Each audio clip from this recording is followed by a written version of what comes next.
Welcome back. This NHL schedule is going to kill me. So it's 12 games tonight, 2 tomorrow, 13 the night after, 2 the night after that, 14 the day after that, and then 3 the day after that. I really do wonder why the schedule is as lopsided and as crazy as it is now. And of course, the late California game goes to a shootout because, of course, so at the time I'm starting this, it's late. So I don't think anybody on the East Coast watching this till tomorrow morning. I've had people ask, why don't you do them in the morning then? There's no point in me posting a review in the morning. Nobody's going to watch that. So we'll go, because then they're like, well, that's last night's action. I want to talk about what's going to happen later. So Ottawa in against Tampa Bay Lightning, this first game of the night we're going to talk about. For Ottawa, it feels like things are getting off track, doesn't it? So it's Forsberg versus Vasilevsky. Forsberg passes an early test. Watson had a fight with Maroon. So that takes place. The Bolts press at 3 minutes. The shots are 4-0 in their favor at 4.5 minutes. And really, they outplayed Ottawa through most of this game, but Ottawa gets on the board first. It's Gambrell at 5:44, and it was a turnover, and it was the first shot of the game that gets Ottawa on the board. Bolts get a power play. Colton misses one wide. That was killed off. They would have plenty of chances on the power play. Sens were stuck on one shot with 8.5 minutes left, and Tampa Bay had 5. So there really wasn't anything going on in the way of shots for a lot of this first period. There's a press by the Sens with 5 minutes left. Stützle fires one wide from in close. The Senators press.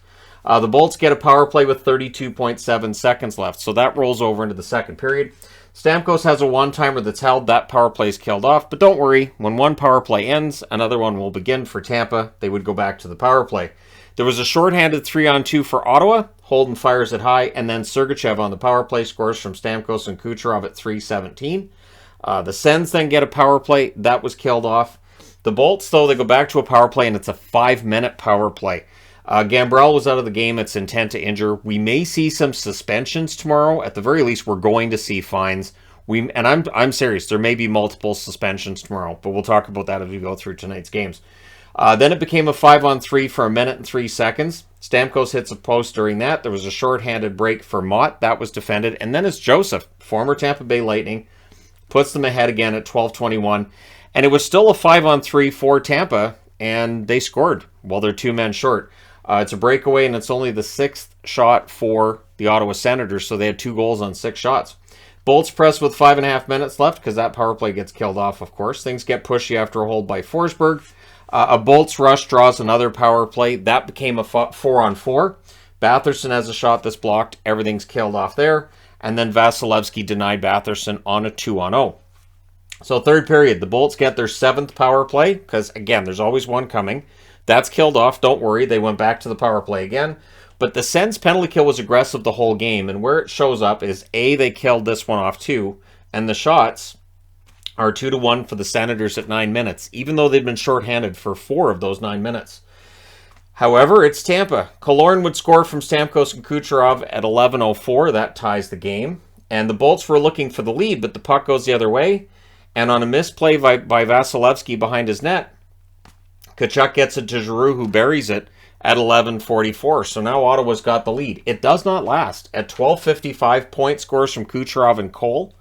And then before the period's out at 17:30, just as I'm getting ready for a bunch of overtime, and I felt like this one was going there too, Kucherov makes sure there's no overtime in this one. He scores from Sergachev and point. That was at 17:30. Tampa Bay goes to 6-4 on the season. Ottawa drops to 4-5. Your 3 stars are Kucherov, Point, and Joseph. So Matthew Joseph, one of the 3 stars against his former team.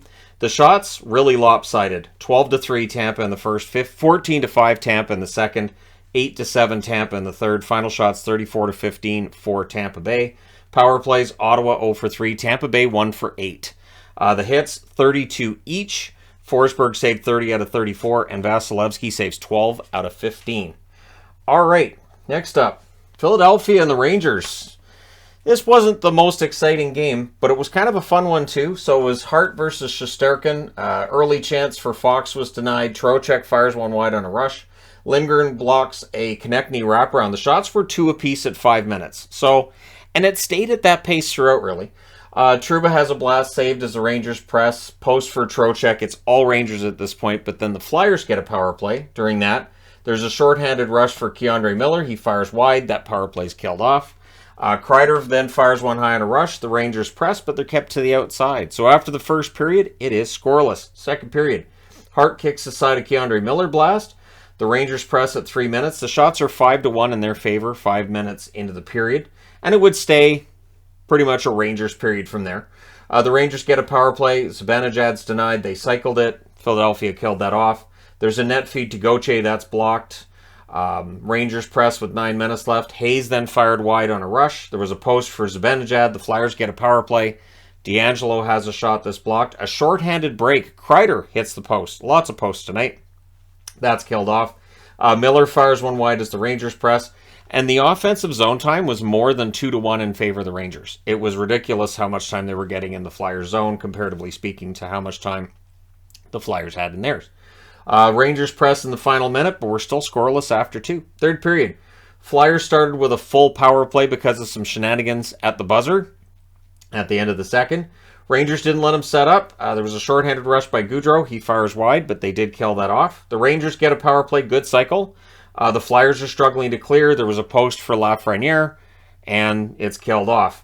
Konechny was then denied on a rush. The shots halfway through the period are 4-2 for the Flyers because everybody's hitting posts, so that kept the shot totals down. The posts don't count as shots. The Rangers press. Hart saves there. Trocheck had a rush chance saved with 4:35 left. The Rangers get a power play. That's killed off, and we go to overtime. In the overtime, the Flyers control. Hayes was denied. 2 big saves by Hart then. Hayes wanted a call. That was a no.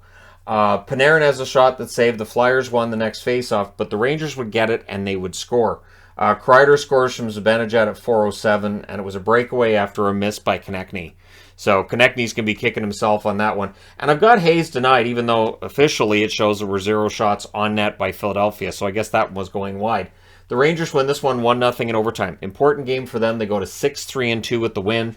For the Flyers, 5-2-2. So they've started losing, but they get a point out of this, right? So the 3 stars are Kreider, Shesterkin, and Hart. Your shots, 9-7 Rangers in the first, 14-4 Rangers in the second, 8-7 Philly in the third, 6-0 Rangers in the overtime, including the shot that matters. Final shots, 36-19 for the Rangers. The right team won this game. Power plays, both teams 0 for 3 the hits, 27-14 for the Rangers. Hart saves 35 out of 36. Absolutely remarkable first 10 games for the Flyers. Well, 9 games for the Flyers, and Hart's a big part of the reason why. Shesterkin saves all 19 for the only shutout of the night. So kudos to him for that, because there were a lot of games. Vegas Golden Knights go in against Washington, and this storyline it's a Vegas storyline here. We'll go through this. Thompson versus Lindgren. Lindgren again looked good tonight. Caps get early chances. They end up getting a power play, and they score on it. It's Johansson. He scores from Strome and Ovechkin at 3:39. Vegas presses at 6.5 minutes, and in fact, the shots are 7-4 in their favor at the half. Whitecloud had an opportunity. He couldn't bury that in close. Sherry has a rush chance that saves. Things get pushy after a hold by Lindgren. FLA-ARI flattened Smith, which led to some punching, and it was a 4-on-4. It was only 2 minutes for FLA-ARI on that play, and when I saw the way Smith was crumpled against the boards, I was kind of surprised it wasn't more. Vegas then draws a power play with 1:38 left, and they score on it. At 18:55, it is Eichel who ties the game from Stevenson and Pietrangelo, and at the horn, things are kind of unfriendly, which, yeah, this game kept going in that direction. Second period. Early on, it's Trevor Van Riemsdyk at 1:01. He scores from Strome, and then the Caps, they press for more. Eichel has a rush that's blocked, and they press back. Shots are 5-2 for Washington, 6 minutes in. So Washington has the lead, and they're absolutely in charge of the game at this point. Whitecloud has a shot that's blocked. The Caps are not giving Vegas very much at this point in the game. Pietrangelo fires one high on a rush. The Caps press with 5 minutes left. Ovechkin has a rush. He's blocked out wide during that. Ovechkin, not a lot on net that I saw tonight, so is he on a cold streak then? Well, he got a point. Anyways, it's 2-1 for Washington after 2. But in the third period, it really is the Vegas period in the third period. Vegas gets a power play, becomes a 4-on-4. That's all killed off. The shots are 4-2 for Vegas at 6 minutes. Lindgren was the reason they were holding the lead until at 14:04, Carrier scores to tie it. Carlson and Pietrangelo with the assists at 14:04. Stone then had a rush chance that was held as Vegas was trying to get the lead late in this period, but we did go to overtime. Vegas controls it early. Caps get the next face-off and rush, but then Vegas gets it. They press, and they would score. At 1:35, it's Theodore from Eichel and Pietrangelo. So Pietrangelo with 3 assists. He's not even in the 3 stars. I don't get it. Anyways, your final score's 3-2 in favor of Vegas. In overtime, they go to 9-2 with the win. Capitals drop to 5-4-2 with the overtime loss. The 3 stars in this one are Theodore, Lindgren, and Strome. So that kind of throws me. That Strome... anyways, the 3 stars are a few that threw me tonight. The San Jose one, I'm like, are you kidding? So the shots are 11-6 Vegas in the first, 11-8 Washington in the second, 10-4 Vegas in the third, and both shots in overtime were by Vegas, including the one that matters. Final shots are 31-21 for Vegas. Power plays, both teams go 1 for 2. Hits were 27-27. Thompson saves 19 out of 21. Lindgren saved 28 out of 31. So pretty busy night for Lindgren, but their save percentages end up being right about the same. So yeah, maybe if Washington had a couple more shots. All right, last game on this board is Boston and Pittsburgh. This was bonkers. I'm going to say straight out, this is the first time I've cheered this season, like flat out cheered. And by the end of tonight, I was kind of humming the song 2 out of 3 ain't bad. And we'll get to that. But this game, Pittsburgh should have won this. Even as a Boston fan, I will tell you, Pittsburgh really should have won this game. So it's Ullmark versus Jarry. Crosby scores 30 seconds in. It's on a rush. It's 2-on-1. It's Crosby, right? So he scores there. The Bruins press for an answer, but the shots are 4-2 for the Penguins at 3 minutes. Bruins press at 4.5 minutes. They were blocked out, but then Coyle gets a bunch of chances, and on like the third rebound, he scores from Frederick and Greer at 5:19 to tie the game at 1. Momentum was to the Bruins after the goal. The Penguins would then press at 9.5 minutes. Ullmark was sharp after the early goal.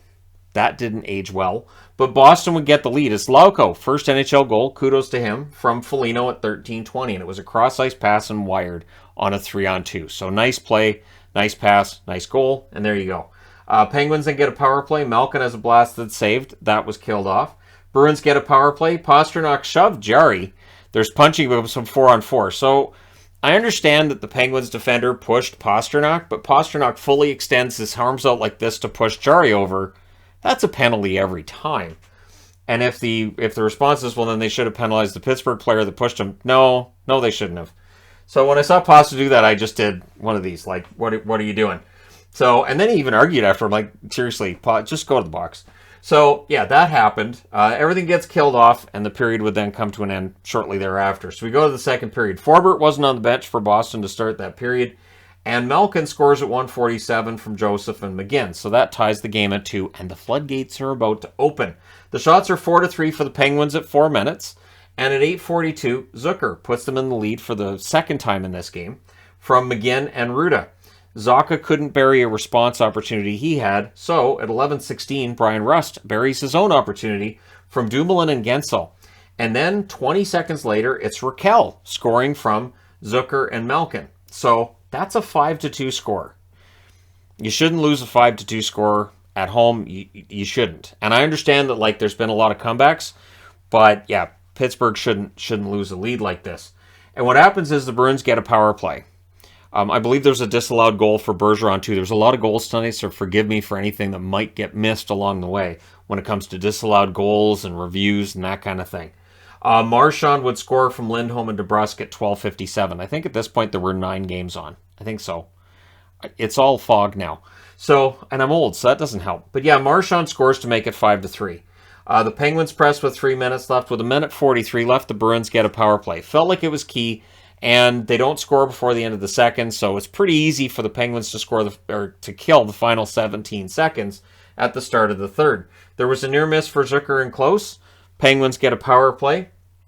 Swayman got hurt. He collides with Bergeron, and it looked like a hyperextension of his leg, which could mean hyperextension of his groin muscle. It's not good. Basically, it wasn't good. So that means Ullmark has to go back in. Ullmark had been pulled before the third period because you want to rest him. I'm not putting it all on Ullmark that there were 4 goals in the second period, but Ullmark's back in. And again, I was thinking this could be bad. Swayman had looked decent in relief, and maybe the Penguins will tee off on Ullmark again. Well, with Ullmark back in, they did kill it off, and then Zacha to make up for the one he couldn't bury. He does bury this one from Lindholm and Carlo at 11:59. The Bruins would press with 3.5 minutes left, and they would score with the goalie pulled. It's Hall from Pasternak and Lindholm at 18:45. Lindholm earned his pay today. Absolutely. How many times is he on the board here? 1, 2, 3. 3 assists. Yeah, so that forces overtime. In the overtime, Bruins control early. Gensel's denied after a stretch pass. Malkin draws a power play. That was killed off.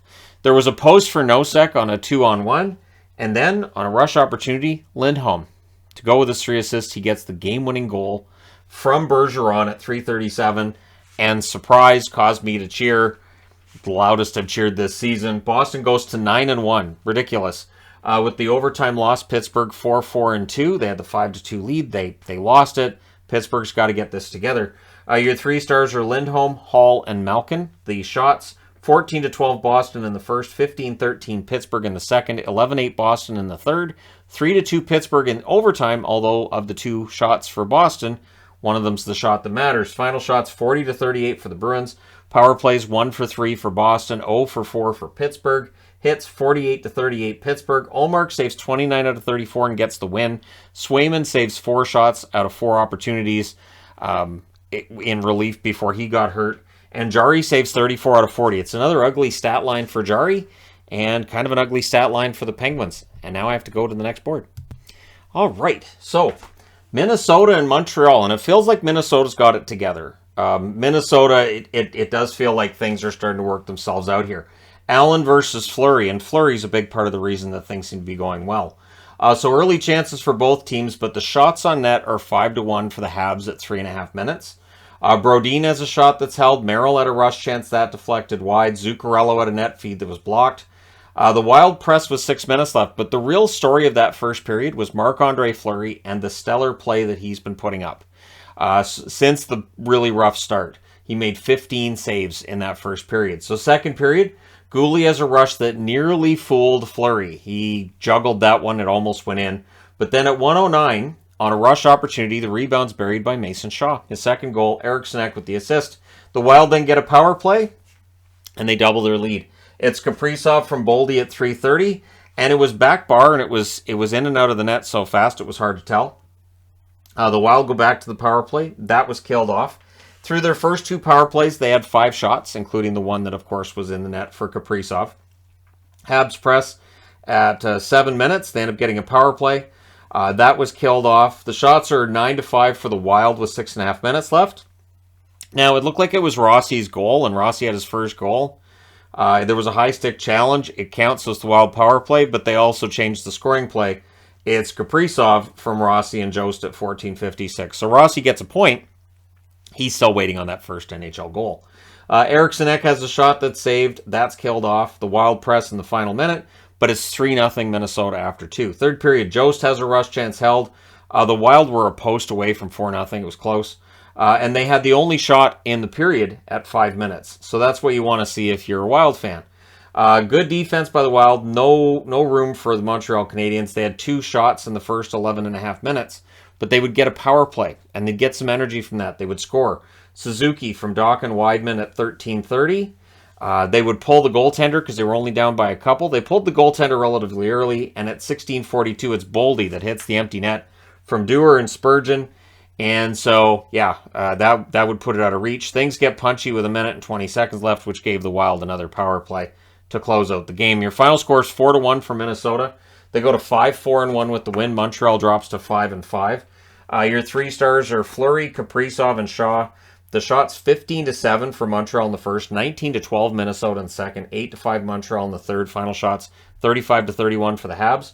Power plays, Montreal 1 for 2, Minnesota 1 for 4. The hits 16-15 for Minnesota.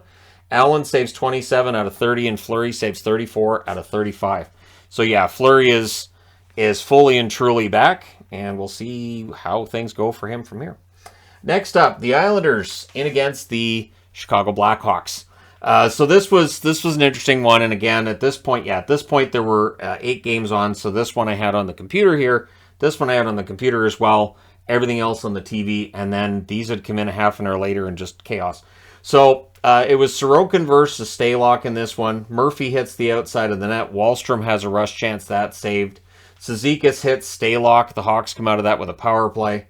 And Stalock exits, likely due to concussion protocol, but he would not return to the game. And neither would Cizikas. He takes a 5-minute major, so he may very well be looking at a suspension. That's two. That's two that we may be looking at a suspension for. Beauvillier shot blocks and clears. There's a shorthanded Pajot rush that's broken up. Domi has a shot that's saved. The Islanders cleared out. They had aggressive penalty kill. Parisi with a near miss on a shorthanded rush. Caleb Jones has a shot that's held. And yeah, that power play's killed off. The Islanders then get a power play. That was killed off too. Then there's another Islanders power play. That's killed off. And then guess what? A third Islanders power play in a row. You can't do that. So with 2:37 left, they get that third penalty kill for the Hawks. And this one they're not able to finish off as Nelson scores on the power play from Leon Palmieri at 17:35. And he buried the rebound there nicely.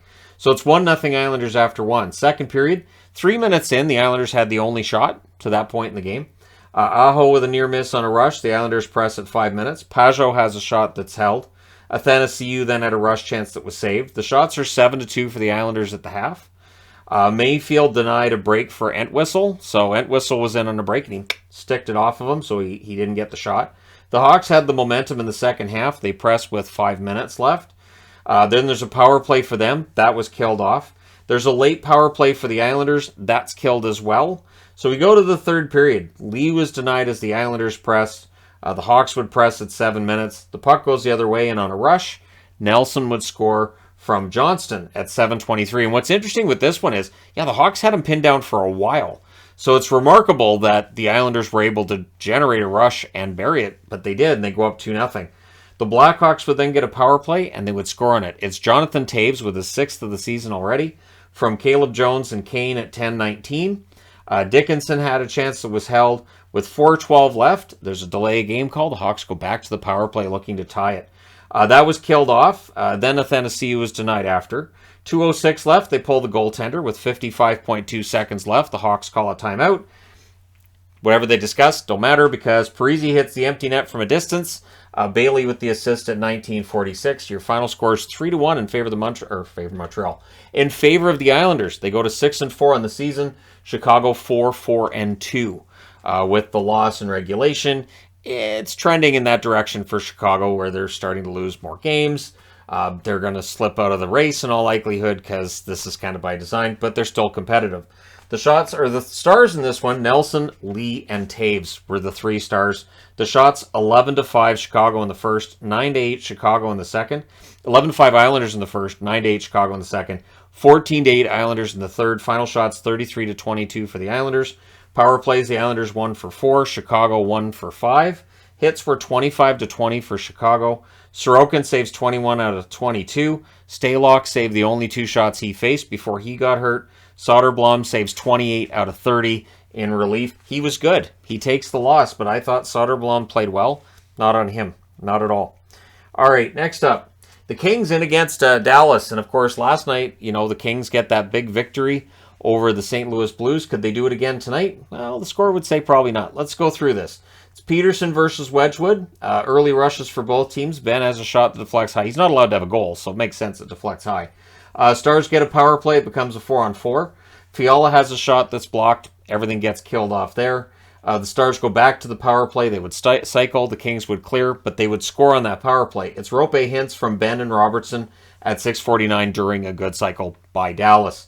The Kings try to answer. Johnston had a rush chance. That was held wide. Johnston continues to impress. It's 1-0 Dallas after one. Second period, Delandry was out there net crashing. So whatever they told him with the fine, I think all he heard was, what? And just nothing. So shots are 5-1 for the Kings at 3 minutes, and they would do a pretty good job of tying this up. Fiala from Grunstrom at 5:21.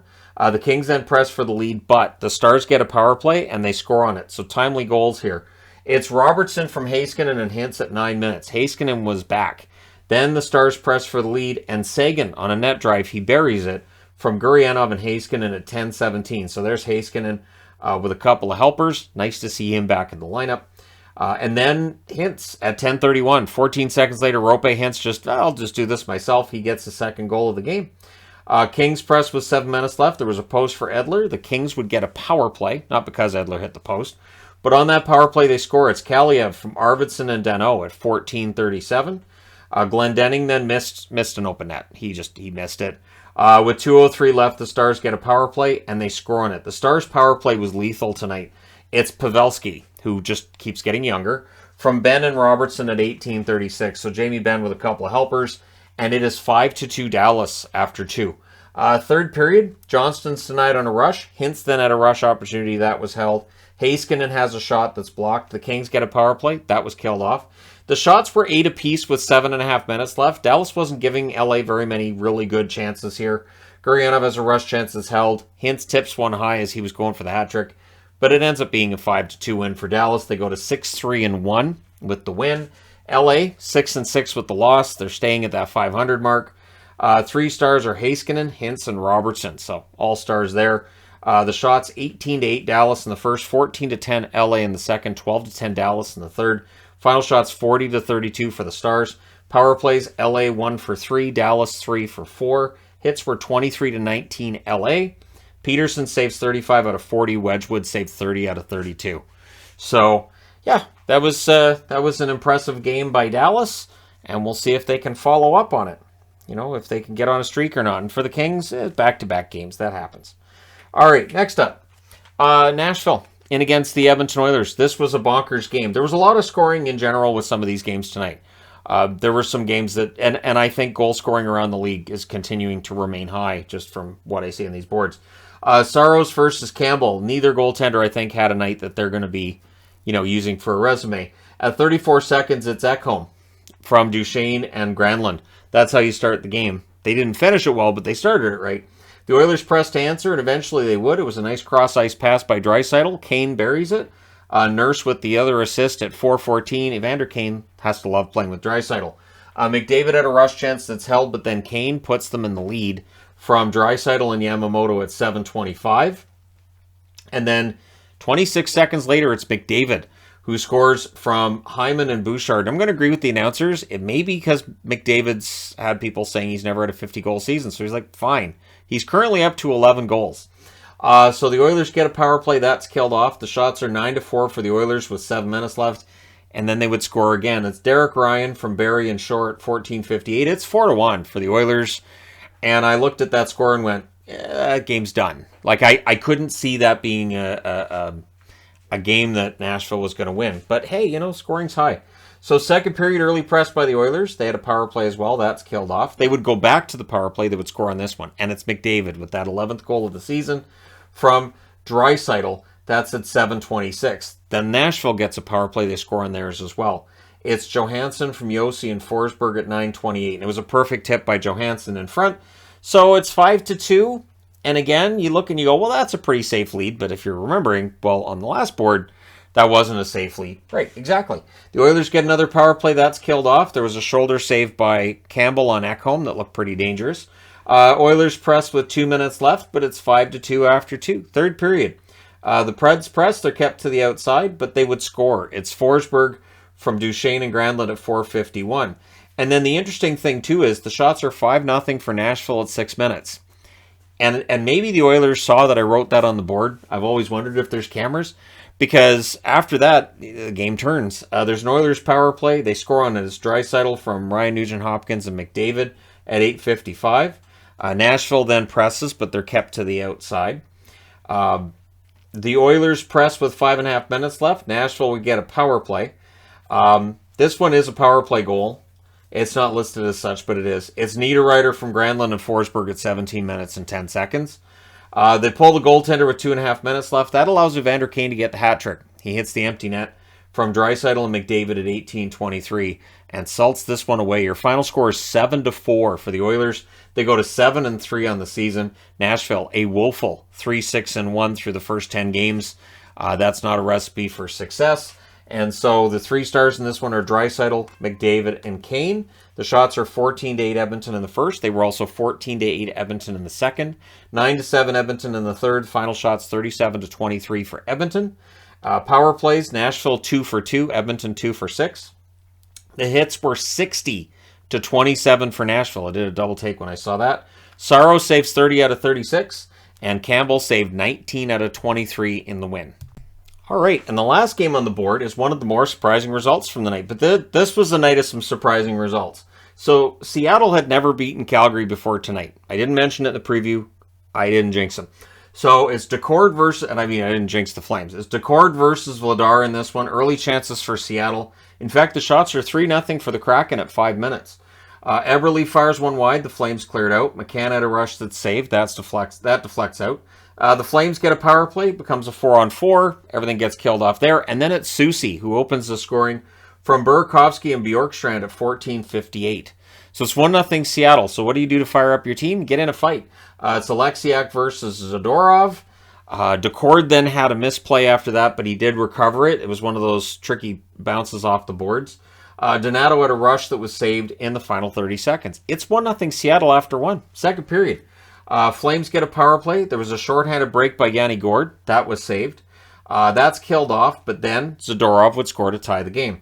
From Toffoli and Lindholm at 6:28. The Flames press for the lead. In fact, the shots are 14-2 for the Flames at 8 minutes. So it was a shooting gallery against Decord, who I think got robbed by not being in the 3 stars. I'm just throwing that out there. You guys can let me know your thoughts on that too. Kadri would score to put the Flames in the lead from Uyghur and Tanev at 8:14. The Flames then get a power play. That was killed off. And then Geekie at 13:10 scores from Alexiak on a rush chance. It was a 2-on-1, and it was a nice bury by Geekie, who's suddenly getting goals. So it's tied at 2 after 2, but not long into the third. Toffoli would score from Lindholm at 1:34, and while they're announcing that goal, the Flames score again. It's Lewis from Ritchie at 1:51. And so I thought, okay, so the Flames they're up 4-2. This game's done. Again, I may not be learning from the fact that in the NHL, leads are never safe. Kraken press for an answer. They get a power play. That was killed off, but Seattle goes back to the power play. And on that one, they succeeded. It's Sprung from Wenberg and Bjorkstrand at 8:31.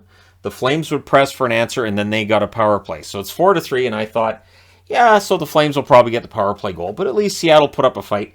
And then Yanni Gourde scores a shorthanded goal. So there you go. At 11:26, and then the Kraken finished the kill. And then not long after, at 13:26, on a 4-on-2 rush, how does this happen at home? Beniers scores from Eberle. And I'm not sure what happened with the Flames there. I don't know if they all decided we're going for a line change or what, but yeah, Seattle just jumped on that. It was like a 4-on-2 there. So that makes it a 5-4 lead for Seattle, which has me watching the TV and going, what am I seeing here?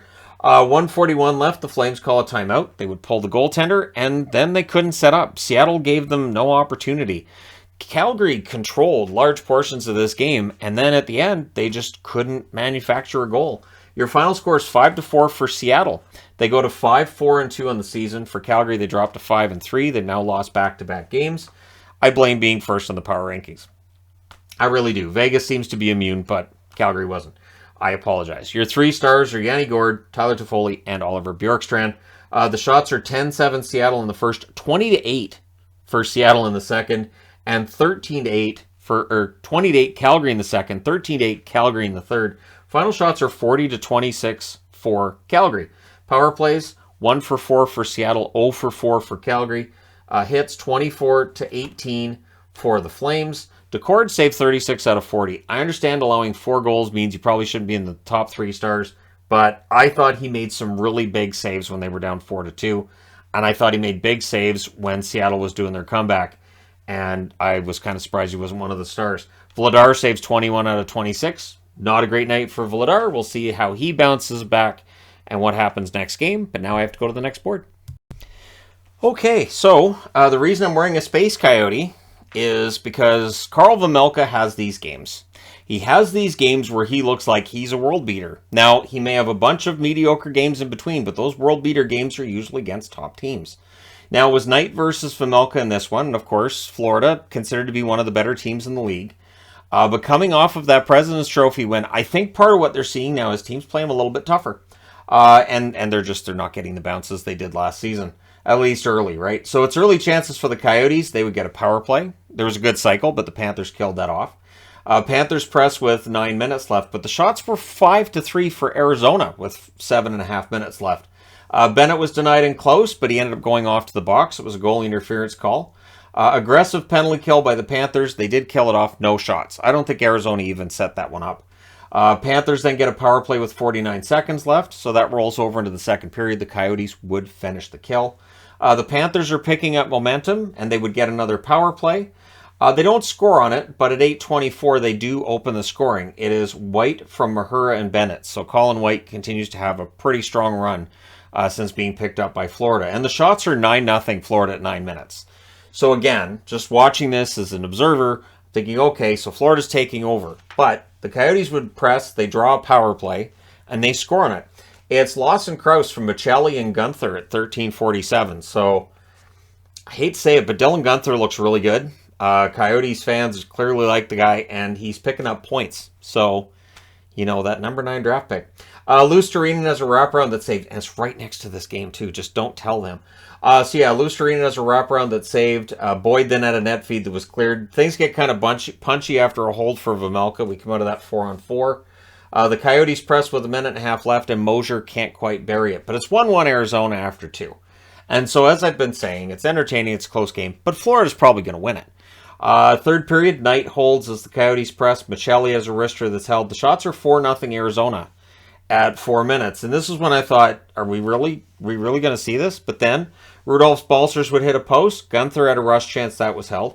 The Coyotes get a power play. Krause was denied from in close. Ritchie was not. Ritchie has 4 power play goals from Keller and Mosier at 8:55. So if you have a team with a bad power play, Nick Ritchie's pretty good. So it was glove side from a distance. That's one that I think Knight probably wants back. Panthers then get a power play. It was killed off. The Panthers pressed afterwards. Balcers very nearly scores from a sharp angle. Does not go in. Things get punchy after Vejmelka holds it. I think Florida's starting to get frustrated at this point in the game. The Coyotes were really holding on too. Like this was white knuckle time in this one. Barkov's denied, the rebounds cleared. They would pull the goaltender with 2 minutes left. That allows Clayton Keller to hit the empty net from Fisher and Nemeth at 18:53. And they pull the goalie again, but guess what? Arizona wins 3-1. Yep, Florida drops to 5-4-1 with the loss. The Coyotes are 3-5-1 with the win. The 3 stars in this one, Vejmelka, Ritchie, and Krause. The shots, 8-7 Arizona in the first, 16-3 in favor of Florida in the second, and 19-10 Florida in the third. Remember, the first 4 shots were from the Coyotes, so they outshot them 19-6 after that, and I think they had like 75 shot attempts. Final shots are 42-21 for Florida. Power plays, the Panthers 0 for 3, Arizona 2 for 4. The hits, 31-16 for Arizona. Spencer Knight saves 18 out of 20. They got goalied. Vejmelka, 41 saves on 42 shots. Like I said, he has these games. They're impossible to predict, but when he has them and he's in the zone, not much you can do. All right, New Jersey and against Vancouver. Now, Vancouver was wearing the reverse retros. Their first team to wear reverse retros this season. And I think they look fantastic. Now, from a distance, they kind of look like early 90s Whalers, which is weird because the white San Jose jerseys look like early 90s Whalers from a distance, too. And, of course, San Jose games, it looks like they're being filmed from space. So far away. But in this game, you might have wished you were watching it from space as a Canuck fan, but no, it was close up. Canucks get a power play, no shots out of it, and then the Devils get a power play, and on their first shot of the game, it goes in the net. It's one of those nights. Heischer from Bratt and Hughes at 4:36. So Jesper Bratt's now reached that 10-game milestone. Next up, he tries to break it. OEL has a shot that's saved. The rebound's cleared. The Canucks get a power play. That was killed off. The shots are 7-1 for Vancouver with 8 minutes left. And then things start to change. The shots are evening up. The Devils are picking it up, and they would score again. It's McLeod from Wood and Bastion at 18:04. It's 2-0 New Jersey after 1. Second period, Pettersson fires wide on a rush. Siegenthaler has a rush chance that's saved. Horvat has a net drive that's held. The Devils press at 7.5 minutes. We then had a fight between Wood and Schenn. Now, I'm going to weigh in on this a little bit. Bastion comes in because Schenn's still punching Wood while he's down on the ice. You can't have that. I didn't view it as third man in. I view it as he's assaulting my teammate. I'd better get in there. Now, Dakota Joshua ends up getting thrown out of the game. I don't know if I agreed with Joshua getting thrown out of the game. But yeah, Schenn got thrown out of the game for good reason. Schenn could very well get suspended for that. You cannot have somebody punching a guy who's already down on the ice. That's where the fight stops, right? So that's three potential suspensions out of tonight's games. And a power play results for the Canucks, which Yeah. And New Jersey was frustrated, and I thought, you know what? I'm a Canuck fan, and I don't understand why they have a power play either. Pettersson has a shot that deflects out. The power play's killed off, and then at 9:25, Mercer scores from Sharangovich, and at 11:37, it's Sharangovich that scores from Boquist and Marino. That makes it 4-0. That's on a 2-on-1 rush. So, if anything, the fight probably just ticked them off even more. No Canuck shots for over 10 minutes, but they would get a power play. They would score on it. It's Horvat from Miller and Hughes at 16:23. Canucks get another power play with 2:36 left. That was killed off, so we go to the third period. Scores 4-1. Game's over. I mean, at this point, the game's done, right? This is where back in the day, before I had a channel, I'd be playing on the PlayStation. Be like, well, that game's done. Mercer hits the side of the net on a rush in the third. Tatar has a shot that's held. He's not allowed to get goals. Canucks press at 3.5 minutes, but the shots are 4-1 for New Jersey at 7.5. Demko holds, then there's some pushing after that. The Boo Birds were out pretty loud in the third period. I didn't see a jersey on the ice, but yeah, it could have happened. McLeod has a net drive that's saved. Zetterlund breaks up a 3-on-2. There was a post for Siegenthaler, so it could have been worse. 3:34 left. The Canucks get a power play. They pull the goaltender, make it 6-on-4, because why not? Horvat gets the second of the game. He scores on the power play from Miller and Pettersson at 17:12. So JT Miller with a couple of assists. Horvat with a couple of goals. I mean, it's a positive.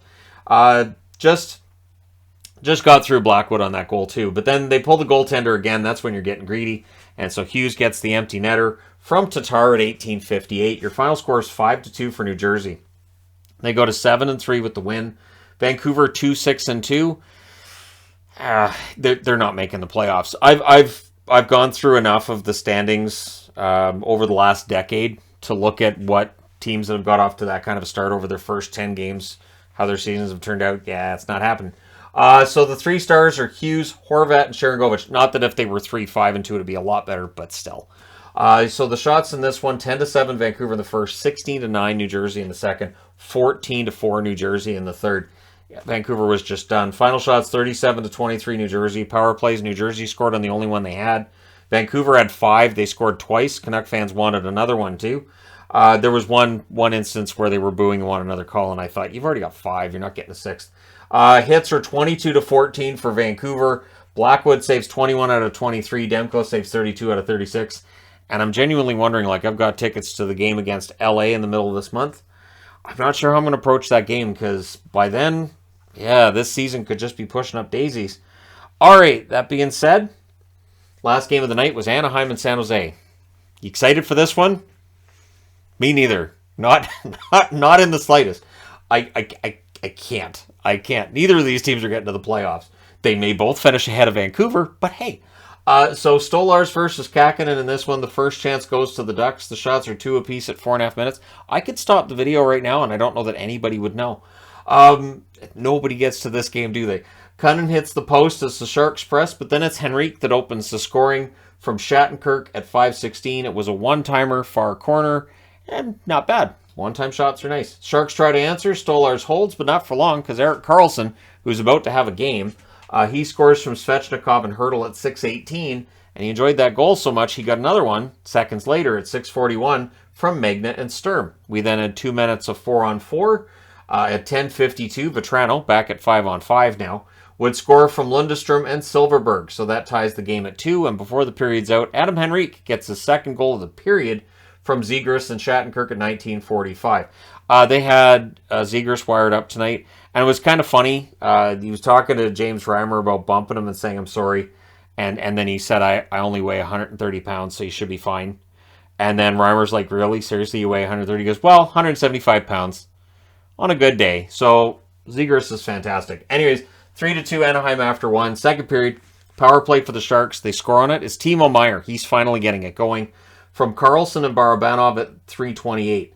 And that was scored on a rush. Then we had a fight between Beaulieu and Cunnin. The Ducks get a power play. That was killed off. 2 shots allowed. The Ducks go back to the power play. That was killed off as well. There was a press by the Ducks after. The shots are 10-6 for the Sharks with 8 minutes left. There's a power play for the Sharks. That's killed off. And then Ryan Strome gets a goal from Klingberg and Terry at 15:10. So how long did this lead last? Until Meier scored at 15:31. So 21 seconds. It was another Ducks power play after that. That was killed off. I think that was the last one too. And then with 54.7 seconds left, the Sharks get a power play. So that rolls over into the third. The Ducks did finish the kill. The Sharks pressed at 4.5 minutes. The shots were 5-1 in their favor at 5.5 minutes. There was a press by San Jose again at 9 minutes. Stolarz lost a blade and had to do the shuffle to get over to the bench. Goalies are getting pretty good at that shuffle, though. The blades in skates are weird with hockey players now. The fact they just fall out. That's got to feel awful. But anyways, Barabanov had a rush chance was held. There was a post for Hurdle on a 2-on-1. And then as Comtois puts Anaheim in the lead from Terry and Beaulieu at 11:31. He buries a one-timer, and I thought, oh, hey, maybe this will be done in regulation. Oh, foolish hockey guy. Sharks press to tie it. Eventually they do at 17:48. It's Karlsson. He gets a hat-trick goal from Barabanov and Hurdle. It's the first career hat-trick for Erik Karlsson, and it ties the game at 5. In overtime, the Ducks draw a power play at 22 seconds. There was a shorthanded rush chance for Couture. That was saved. They killed it off. They allowed 2 shots. Meyer had a net drive that's saved. We go to a shootout. In the shootout, Troy Terry gets what would prove to be the winner for the Anaheim Ducks. And so your 3 stars are all Sharks in a game they lost in a shootout to the Ducks 6-5. The Ducks go to 3-6-1 on the season. The Sharks drop to 3-8-1 on the season. So let's see. That's 7 points. The Canucks have 6. That's 7 points for San Jose. Yeah, it checks out. Vancouver's now last. That makes sense. Your 3 stars are Karlsson, Meyer, and Hurdle. Because apparently the Ducks didn't exist to whoever was picking the 3 stars tonight. The shots are, even though the Ducks won, 17-10 Anaheim in the first, 18-15 San Jose were the shots in the second, 14-9 San Jose in the third, in the overtime 3-2 Anaheim. Both teams had 44 shots. Power plays, Anaheim 0 for 4, San Jose 1 for 3. The hits, 19-16 for Anaheim. Stolarz, 39 saves on 44 shots. Kakinen, 39 saves on 44 shots. So they matched, which is kind of nice. Kind of fun. And there you go. So we're done for tonight. Tomorrow there's 2 games, because the NHL schedule makes no sense. But at least there's 13 the night after. Really glad I got the 3 Days Grace concert coming up. So I won't be watching the hockey that. There's 11 games that night. So that's one night that I'll be at a concert. But hey, I'll be watching every game before that and after that. So there you go. Let me know your thoughts in the comment section below as always. Don't forget to hit like and subscribe if you're browsing your way through. You just happened upon this video. Thank you guys so much for watching, for all your support. I will talk to you again soon.